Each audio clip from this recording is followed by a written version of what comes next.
আজ ৭ই ডিসেম্বর রবিবার ঢাকার আকাশ অপরিবর্তিত থাকতে পারে।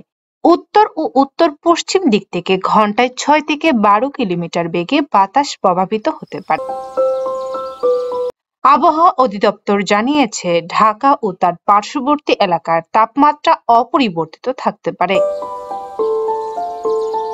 তবে আজ সকাল ৭টা থেকে পরবর্তী ৬ ঘন্টার জন্য দেওয়া পূর্বাভাসে এ তথ্য জানানো হয়েছে।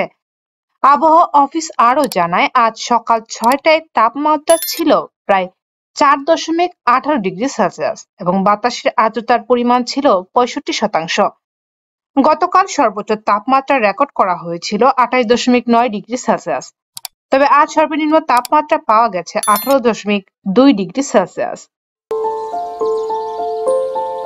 পূর্বাভাসে বলা হয়েছে, আজ সূর্য অস্ত যাবে সন্ধ্যা ৫টা বেজে ১০ মিনিটে এবং আগামীকাল সকাল হবে ভোর ৬টা বেজে ২৯ মিনিটে।